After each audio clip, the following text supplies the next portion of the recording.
going on, everyone? It's Bales, and welcome back to another AFL Fantasy Trade Talk. It's Wednesday, and it's ahead of round 12, which is the first of the multi-buy rounds. So we've got 4 weeks of buys.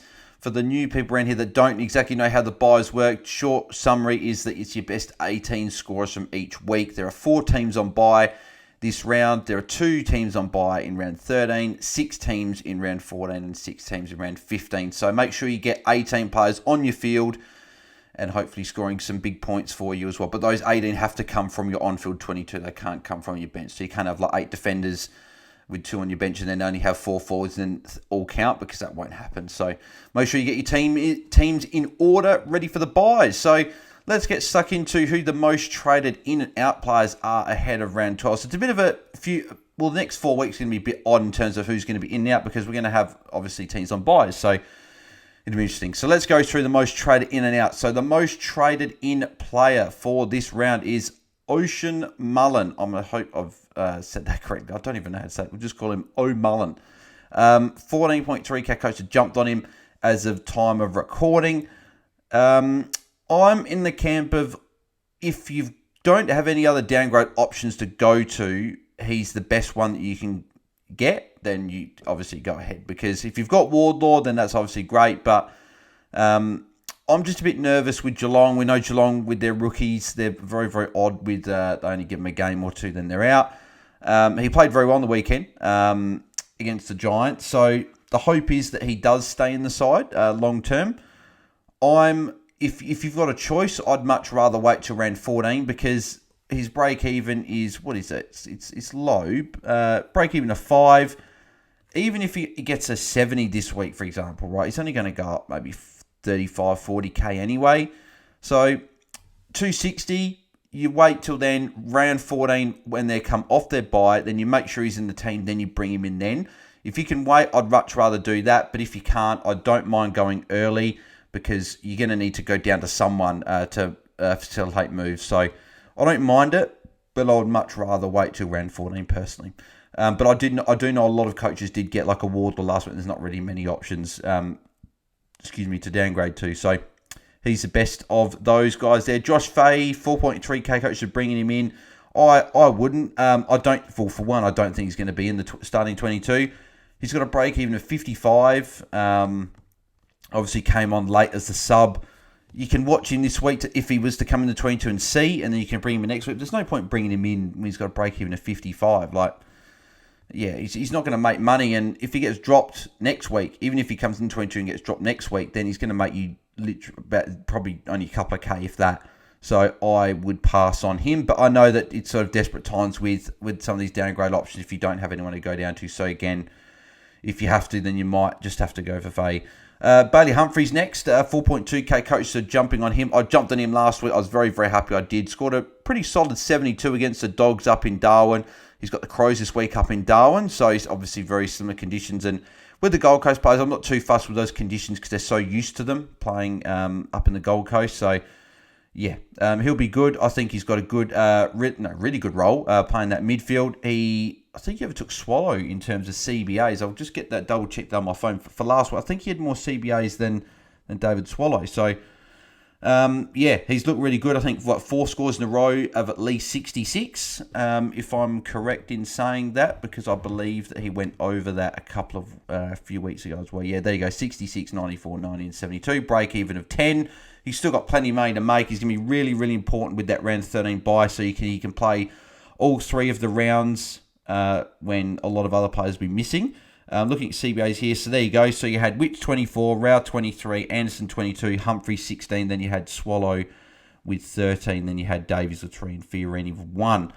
So if Humphrey went into that third midfielder role, and if that continues, I think he's going to put up some solid scores over the bye. So I like him. If you're happy to pay that 478k price tag, then you can launch into it, but he may not make a little bit more of that value's gone than what he was. So yeah, it probably is the final week to get him, because he's got the bye next week, and you're not going to bring him in round 14, 15, because then you just bring guys in round 12. So this is the final week to get him, but again, I don't hate the play. Ben Hobbs, 3.8k coach, to bringing him in. Again, a bit similar to Humphrey. I don't like the price, because it's still like low 600s, but he's gone up a little bit now.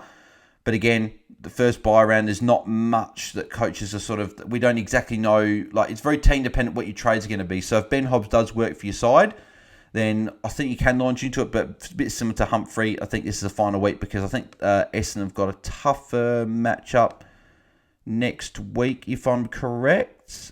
Carlton's not too tough at the moment, so you could launch him, but he's got his buy. So again, break him to 39. Not as much value there, but I still don't mind the pick. I still don't mind launching into him.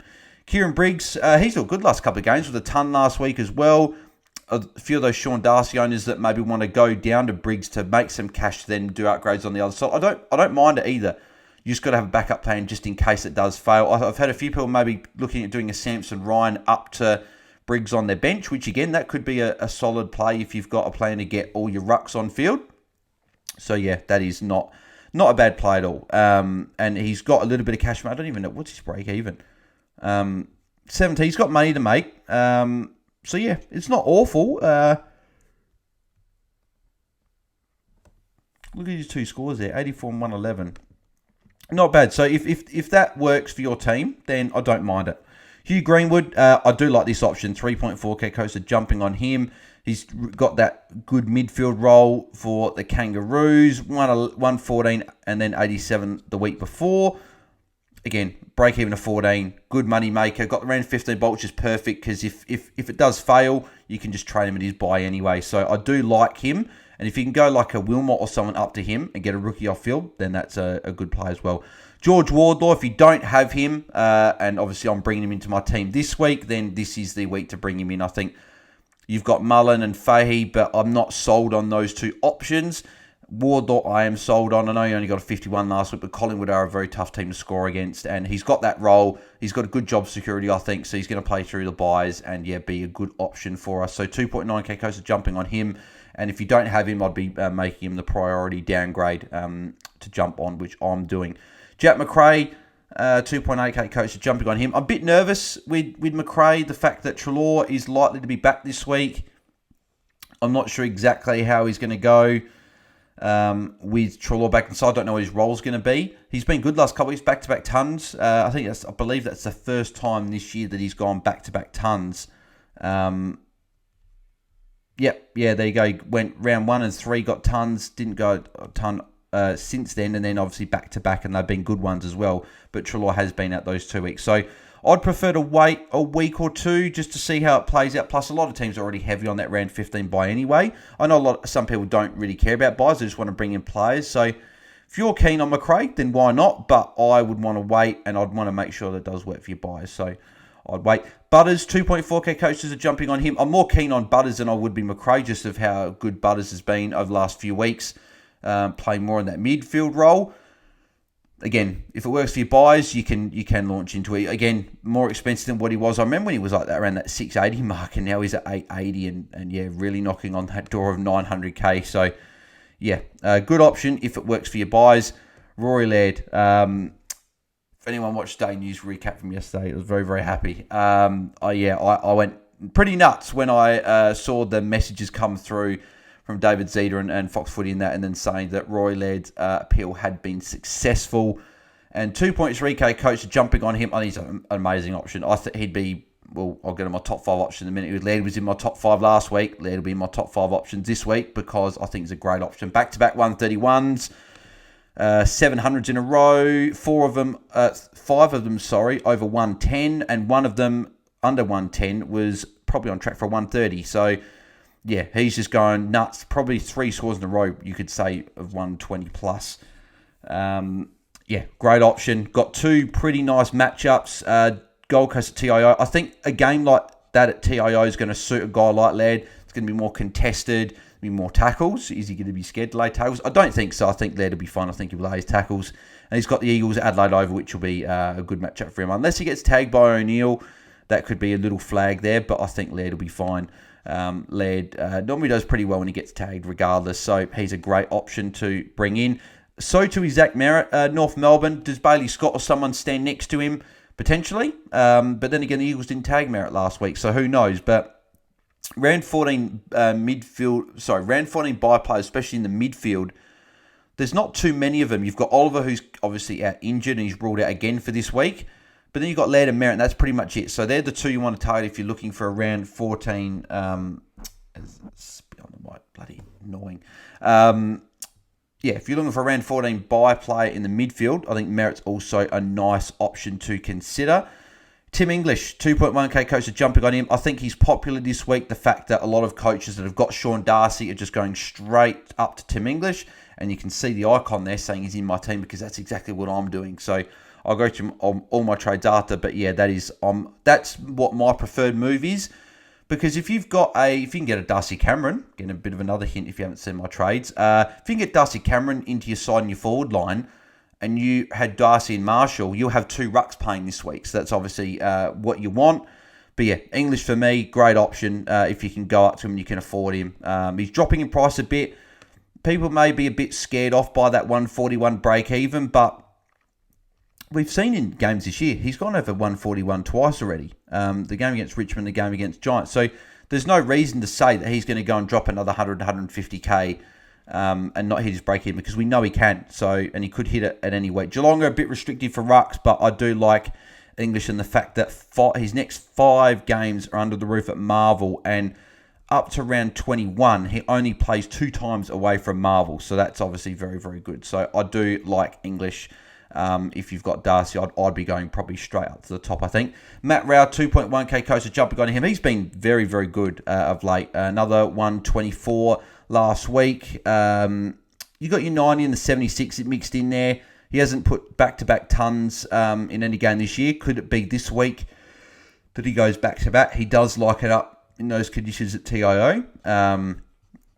But yeah, I'm liking the way he's playing at the moment. He's tackling well. He's getting a lot of the ball. If he can start getting a few more marks. I know we've been saying this for a few years now about Ralph. He can get some more marks. But if he can up that 2 to like 4 or 5 and then get his tackles and get touches, then he's in for some big scores moving forward. So I don't mind him at 853. He works really well for a lot of people's buy structures.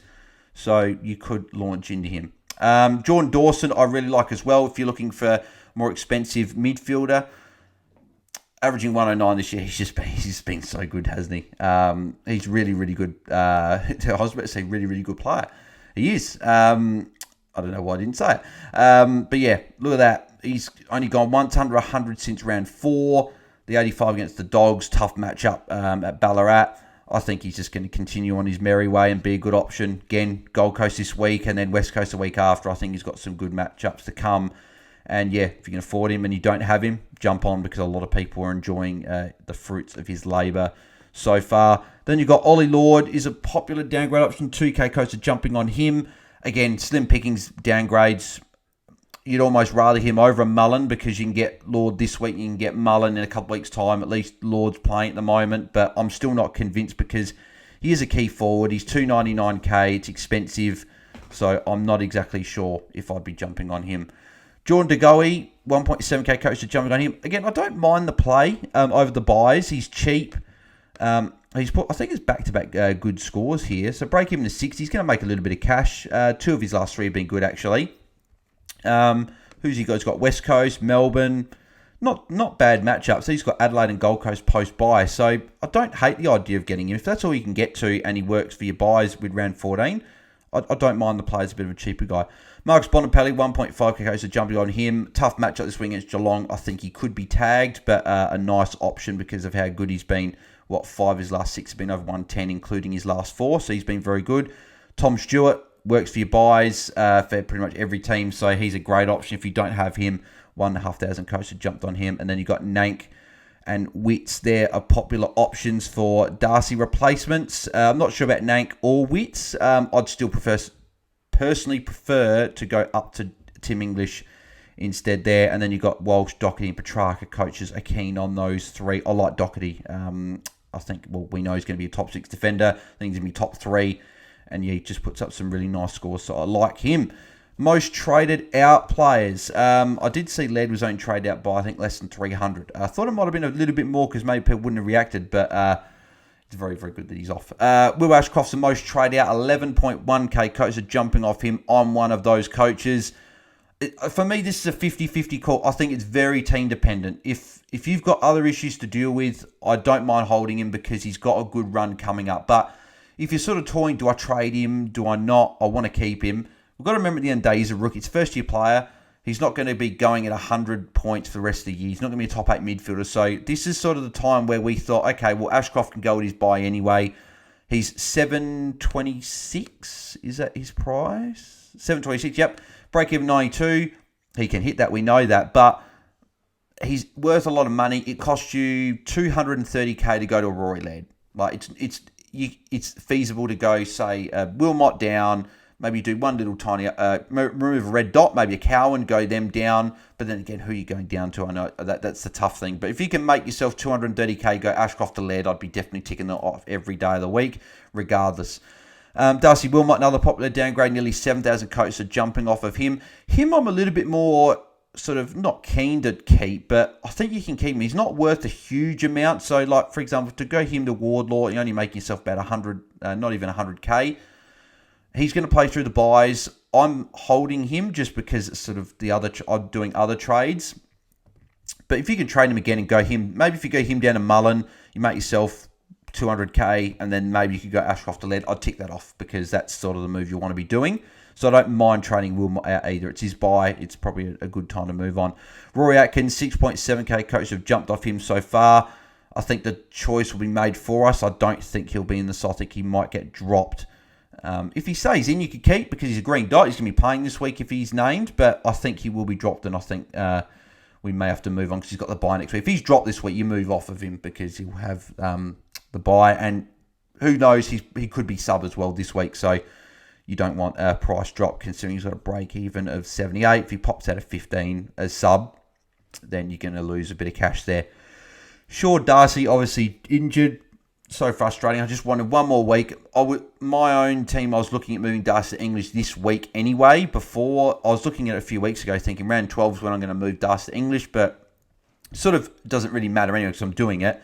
Just would have been nice to have not got the 34 last week. Even if he got 100 and then got injured, it would have been fine. But nevertheless, he's got to be moved on, I think. Coaches are probably thinking, well, if he's back round 14, like has been rumoured a little bit, you could hold him for the week. You can sort of plug and play maybe a Briggs for a couple of weeks or something. You could do that. I just think it's a good opportunity to get English if you don't have him, or even Ryan Marshall if you don't have him. Marshall, you probably wait till next week to do it, but I just think it's a good opportunity because we know Darcy is injury prone, so even if you sort of want to hold him and think he's going to be back in a couple of weeks, I just think it's a bit risky anyway, so I'd trade Alex Chincotta, 4.2k coach is jumping off him again. Just wait and see to make sure that he isn't named. There's a chance he comes in this week. There's a lot of injuries for Carlton. I think they might have up to 6 changes. So, I wouldn't. If he's named, I wouldn't trade, obviously. But then again, does he get named? That's obviously the thing that we've got to see. I think he played all right in the Magoos last week. I think he had 29 touches or something like that. So, yeah, just wait and see. If he is named, I'll be holding. Fiorini, 4.1k coach is jumping off him. I think he's lesser of priority to trade out over Atkins because I think Fiorini will hold. He's played 92% game time back-to-back weeks. Yeah, if he's dropped, obviously he's a forced trade and you're going to have to get rid of him. But I think he'll be named. So I'd probably hold one more week. You're probably going to take a bit of a cash hit this week. 104 break even. If he drops to 60, he's going to probably drop like 20, 30k. And then again, it's been a bit of a failed pick in a way because most of us got him for somewhere in the 500k region, maybe mid 500s. And if he drops another bit to 590, he's only going to make 40k and hasn't probably hit 100 for a lot of coaches. If you brought him in against before the Richmond game, you would have got that 100 and then the 80, and then you probably had a decent pick. But he's undoing some of the work with that poor score last week. So hopefully he gets named, hopefully puts up a good score and doesn't drop too much, and we can move on next week. Ollie Holland's ruled out for 2 months. Obviously, you have to trade. He's out for a long time. Plus, around 15 buy as well. It's almost not a bad thing to get rid of him now. It probably fixes up a bit of your buy structure as well, going him to around... if you bring in around 12 player, maybe early, or around 13 or 14, it helps with the buys. Now, Mateus Philippou, 2.7k coaches are jumping off him. Priced at 461. Again, similar to Wilmot. If it fits to trade him and you get the upgrade on the other end, I think you can do it. But again, I don't mind keeping a guy like him and a guy like Wilmot because they're going to be green dots through the buys for you. and they play the next 3 weeks, whereas we know that a lot of these rookies are obviously going to be having a bye coming up. So I don't mind holding him, but again, I think it's fine to trade. Same with Samson Ryan as well. Richmond obviously is a bit of a sort of moving piece at the moment. We don't know exactly what their 22 is because of the new coach, Andrew McWalter. Does Samson Ryan stay in the side? I think he does, but what sort of scores did he put up? He's done really, really well as a cash generator as well. 459k. He did drop 13k last week, so he's starting to drop a little bit, especially with a break-even of 73. It's probably not a bad week to jump off him if you can afford to. I know he's got that round 15 bye. Lockie Cowan, yep, red dot. I'd be happy to trade as well. Harry Sharp, red dot. Yep, he can go. Ryan Marshall, I don't know why. Again, this is just, I definitely would not be trading Ryan Marshall. Nearly 2,000 coaches jumping off of him. It's sort of one of those things where I think people are just wanting to get a ruck in, so that's why they're going him to a Nank or a Wits. But for me, that's just a waste of a trade. I wouldn't be doing that. Marshall's a top 2 ruck. He's averaging nearly 110. You're not trading Marshall for me. Luke Pedler, 1.7k coaches jumping off of him. I'd probably wait till he's bye. But then again, if it fits your structure, if you're heavy on round 14 and you can go early and trade him down and fix up your buys a little bit, I don't mind doing that. But personally, I'd prefer to wait till his bye. But then again, TIO Stadium, is that going to be a good matchup for him? I'm not sure. He's getting midfield time, which is good. So I think he'll be fine in the next couple of weeks and you can move him in his bye. But again, if it fits your team, you can get rid of him. Yep, Judd McVie, he can go. Same with Owen Davey Jr. and Cade Chandler. James Walker could probably wait till his bye to trade him. Again, Port Adelaide, tough matchup. As I've said for a lot of these trades, if it works for your buys, I think you can offload a little bit sooner. A lot of these trades is going to depend on your buy structure. If you can trade these guys a bit early and fix it up, I'm happy to move off. And then you've got Errol Goulden, 1.2k coach jumping off him again. Same with Ryan Marshall. You're not trying to get Errol Goulden. He's averaging 107, like 100, nearly 107.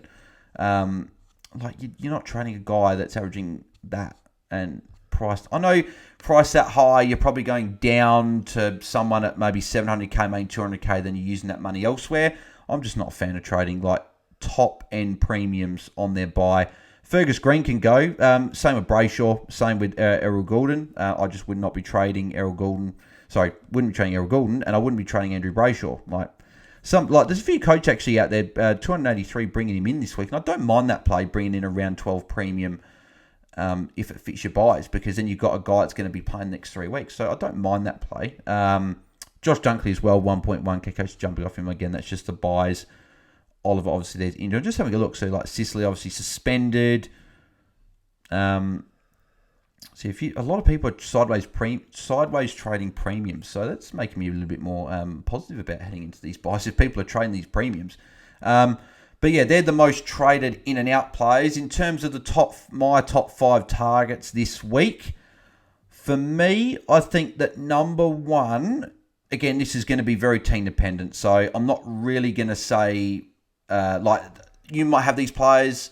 I'm just saying if I didn't have any of these and I was just trading and it didn't matter for buy structures, these are who I'd go for, but make sure they do fit your buys and you have enough throughout the week. But if it didn't matter for buys, number 1 for me is Rory Laird. I think he's back. Like we've known he's been back for a bit now. As I said, back to back 131s. I don't even have to go through it. I feel like I go through it most videos, so I don't have to go through it again because people are just like, Barles, you keep going about Laird so much. So just look at the numbers. Like 3 scores under 100. We know why he didn't score over 100 in those 3 games, and he's gone well in every other game since. Back-to-back 131s. Tackle numbers are up from around 6 onwards. Only 1 game under 9 tackles. It's cuddle season. We know that. He's going to be fired up after... thinking he was going to miss this week. I'm not afraid that he's not going to tackle because it's just not the sort of player that Rory Laird is. He always puts himself in there every week, and I think he's a great option. So for me, he's my number 1 target if you don't have him. Number 2 would probably be still George Wardlaw. If you don't have him, I'd be making him a priority to bring in these rookies that have got great job security at a premium at the moment, and Wardlaw's one of those. It was probably a blessing for coaches that didn't jump on him last week. They only got a 51 because it meant he didn't rise that much in price. He only went up 33k, but still low break even to 14. He's got some, I think, better matchups coming up. So he's got Essendon this week, which will be not bad. Giants, then the Dogs. So not awful matchups there, and I think he'll be really useful throughout the buys, and we can either offload at his buy or hold him for a few weeks after. So I really do like George Wardlaw as a target. Number 3, I think I said on the Sunday pod, I think it was too late for him, but thinking about it now, I don't think it is. I think number 3 is Bailey Humphrey for me. Again, I said that downgrade options are at a premium, and he is obviously very inflated at 478, I think it was. Yeah, 478, but round 13 bye, low break even, a low of 66 in his last 4 games, mid-forward status. He ticks a lot of boxes except probably the inflated price, but if you've already got a Wardlaw, if you are like me and want to wait for Mullen in round 14, there's not really much else to downgrade to. We got the mid-season draft later on tonight, so maybe we get a debutant. I think that Marich in the waffle might be going to. I think he's in the waffle. Might be going to the Eagles. If he plays straight away, I don't know what his price is. Might be basement. I can't exactly remember if he's. I think he's been on a list before, but if he comes in, he's 200k. You might be able to launch straight into that. You might feel more confident that. Because the thing is, if these mid-season draftees just come straight into a team, it's a pretty good sign they've got decent enough job security because they've just sort of been thrown straight in. So if Marich was to come straight in, he could be an option to bring in over your Humphreys and guys like that because he's cheaper. But I do like Humphreys, got runs on the board. You can always watch these mid-season draftees for a week, bring him in next week. At least you've got a downgrade option for the week after. Whereas this is the final week to get Humphrey. You're not bringing him in post his buy, be over 500k. So this is the final week. And as I said before with Wardlaw. Number 4, I'm going to say Tim English. And people are probably going to... This isn't going to suit everyone, obviously. I'm talking more for those people that have got a ruck that they want to trade. So more so for these Darcy owners, I think that the obvious play is to go straight up to English. I think that he's the third highest averaging player this year. Behind Oliver and Taranto. Like, he's just been very, very good all year. Like, he hasn't gone below 90, and he probably will because I'm bringing him in now. 5 games are up Marvel, as I said before. I think if you've got Darcy, you're going straight to English. So I have him at number 4, just because if you can make it work with guys like that, then actually, hang on. But actually, no, scrap that. English is a great option, but I learned a lot. Actually, what I'm going to do, I'm not going to count him because a lot of people got him, and only a few people are jumping on him. So I'm not going to count him, right? My number 4 pick, we didn't actually explain through this video. And the reason I said that is because I thought, well, you can rotate English with this guy. That's what made me think this guy would be number 4. Number 4 option for this week, and he arguably could be number 3. Could move him above Humphrey. Darcy Cameron. So he's not on this list very high at all. Only 911 coaches are jumping on him, which is a bit surprising. I thought a lot more coaches would be jumping on him. I think maybe people aren't quite sure about him, but West Coast this week, which it's been said on a couple of podcasts, it is the easiest matchup across any position for a player in fantasy at the moment. He is obviously got injured here. He's come back. 64% game time for a 57. So obviously not an amazing score, but had more CBAs than what Mason Cox did. On the weekend, he upped that 11% game time, gave away 3 free kicks, and still put up a 79. So he had 23 of 30 CBAs. That's very, very promising. He's got a break even 100. So I wouldn't wait a week, though, for the break even because you want to capitalise on that West Coast matchup. So I'd be bringing him in. Ruck forward status, round 14. We don't have a lot of rucks on. We don't have any rucks on round 14, really. A lot of people got Marshall and English. Those guys have got the buys in round 12 and 15. You put Cameron into your team, you've got those 3. You've got 2 rucks each round. You have English and Cameron this week. Next round, you have all 3. Round 14, you'll have English and Marshall. And round 15, you'll have Marshall and Cameron. So I think he's a great option. I really do. So I'd almost stick him at number 3, actually. But I'll leave him at number 4. But he's a great option to bring in. Number 5, it's a bit of a tough one for number 5 because, again, this is probably a lot more team dependent. I'll probably just say Tom Stewart. I'll put him there at number 5. He's got dogs this week. We know what dogs do with defenders. They give up points. Round 13 bye. He's going to work for everyone's bye structures. So if you don't have him, I know a few people have got him already, but if you don't have Tom Stewart, under 800k, dropped a little bit. Went up, a little bit on the weekend, but he dropped a couple of weeks ago. I think is a great option. So I'd put him at number 5. So I'm pretty happy with those top 5, actually. And the fact that I took English out and put Cameron in, I'm happy with. So number 1, Laird. Number 2, Wardlaw. Number 3, Humphrey. Number 4, Darcy Cameron. And number 5 would be Tom Stewart. So I like those 5. And the guys like Jordan Dawson, Zach Merritt, even Zach Butters if you make it work. Hobbs, good option as well. There's plenty of good options there. So they would be my picks. So my trades for this week, I am doing it probably not quite what a lot of people are doing. I'm going a Sean Darcy straight to Tim English. I'm just going straight to the top and getting the top ruck and sort of a top sort of 3 player in the comp at the moment. So, yep, English is coming in for Darcy. I'm doing Ashcroft to Darcy Cameron. Actually banks me a little bit of cash as well there, which is nice. And I like the matchup for Cameron. He works really well with my buy structure, so I like bringing him in.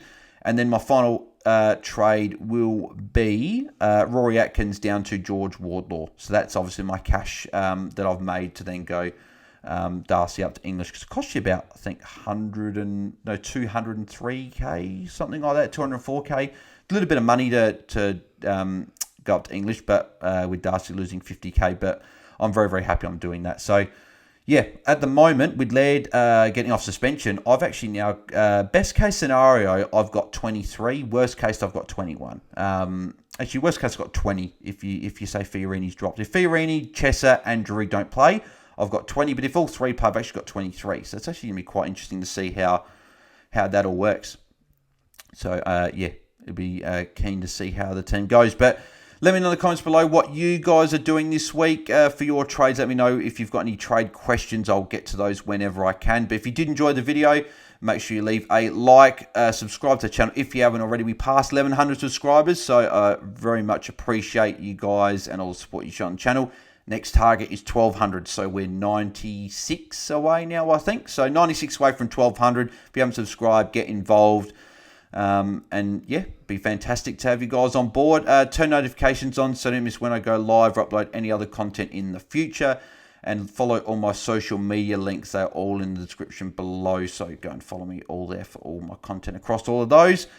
And yeah, so good luck for the rest of the week, guys. We'll be back on Friday afternoon with me and Tim Guest. We're doing a pre-lockout chat on Twitter at AFL Fantasy Fangs, but also be live streamed on YouTube as well. Plenty to discuss. I'll discuss with Tim. We could even go for a bit longer this week just because of the buys, and maybe there'll be a lot more questions and stuff. So yeah, looking forward to that. But yeah, looking forward to the buys kicking off. So appreciate you guys tuning in as always, and I'll catch you guys on Friday evening. So I'm out.